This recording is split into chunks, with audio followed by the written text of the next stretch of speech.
对不起啊，怀志，我得走了。陛下脉象微弱，气血凝滞，恐怕7日之内便会。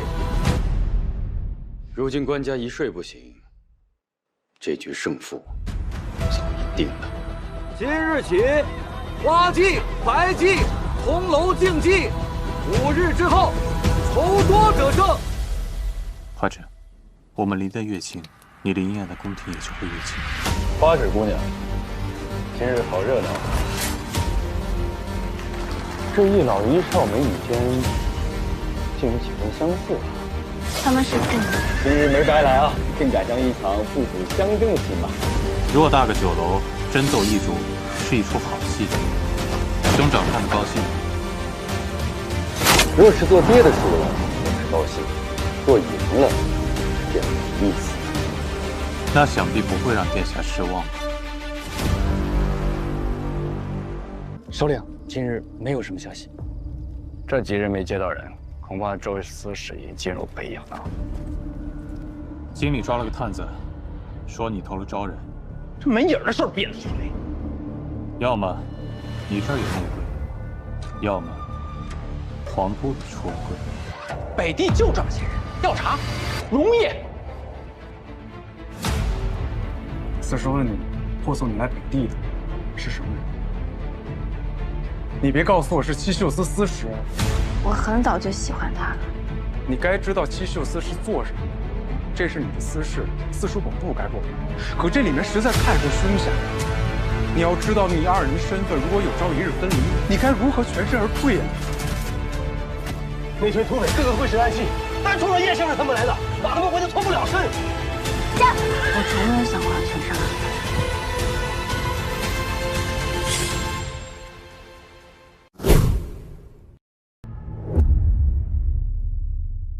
你还有事不能跟我们一起回去，对不对？我得回趟宫里。是宫里的事啊，看来真的遇到大麻烦。世子，此事体大，常情不敢擅专，还请世子做主。黄伯父怎么了？官家昨日下朝以后，说年下政务繁忙，乏得很，要小睡一下。结果这一躺下，奴婢便再也唤不醒官家了。立刻关闭宫门，严禁内外走动，召集七校尉，与禁军一道封锁进宫。宫人内官尽数提来审问。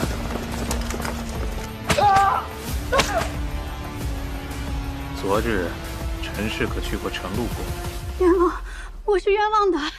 宫里上下人头都查遍了，连只苍蝇都没少，可就是六皇子不见了。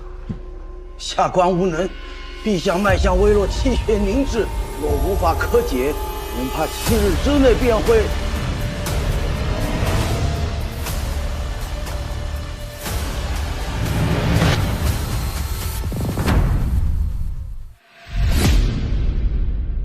以前在宅子里待着，总觉得没有劲，那是因为日子不是自己在过。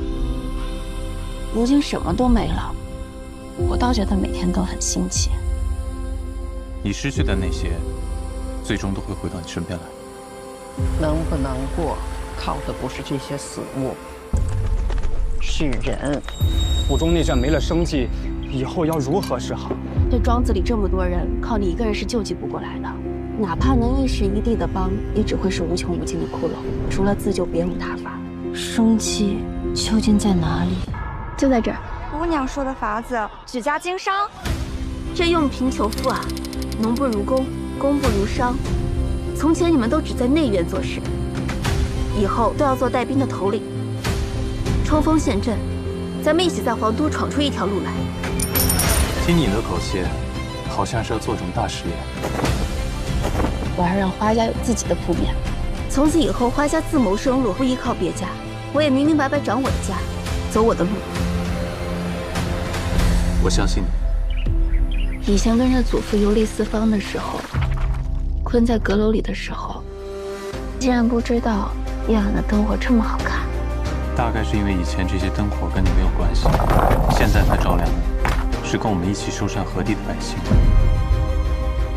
人生还真是这样，不一步一步的往前走，还真不知道自己会变成什么样，会遇到什么样的人。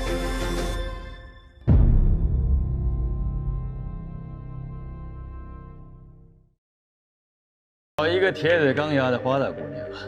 我们所要求的并不多，只要杨琦与我公母和离，并且赔偿我公母200贯。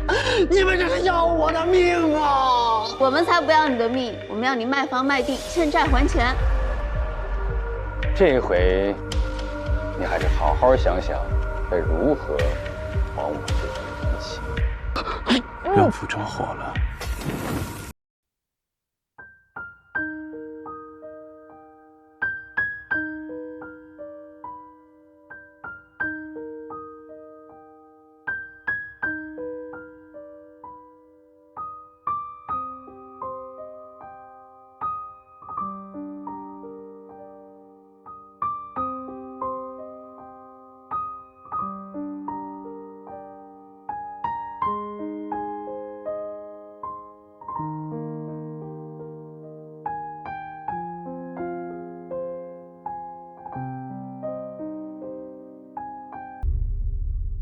顾言谢，谢谢你叫我骑马。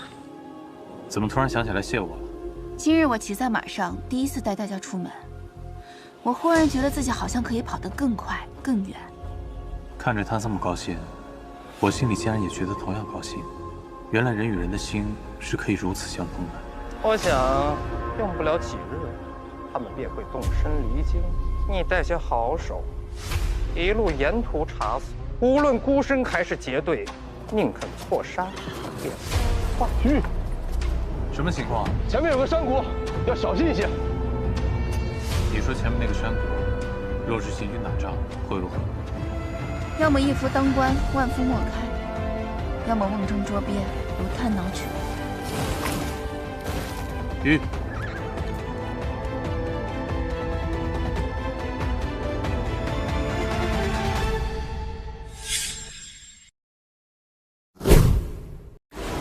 那是年幼的我所见过最壮丽的风景，并在其后许多年的困顿人生里，被我反复回忆。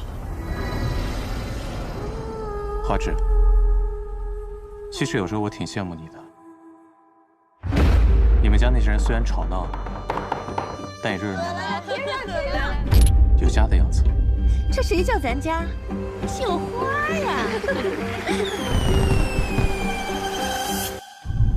倘若你在一艘船上，这船行在海里，船上的纲手、舟师都离开了，听着不太妙。怀政亡故不化，据革职，及其家，流徙北地，永不续用。奉旨抄家，不从者一斩。是。只留下一车哭哭闹闹、吵吵啼啼的渡客。都在笑话我们以后怎么办呀？享受画家尊荣，如今就该受画家之苦。根本不是人住的地方，真的没活路了。你若生了翅膀，不如振翅飞了，就不用再操心水里的事了。倘若真的弃之不管，这船必定会卷进漩涡里。世路多艰，看来我们运气都不好。这一次，我知道怎么选。我要保护我想保护的人，做我想做的事情，值得吗？为了这一家子，与其躲着，不如往前。你想要护住他们，我便来护着你。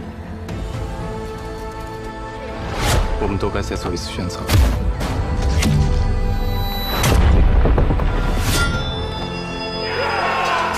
前途艰难，大家都在一条船上，只有我们齐心协力，才可以寻到活路。这回行船，你有纲手，有舟师，有和你风雨同舟的渡客。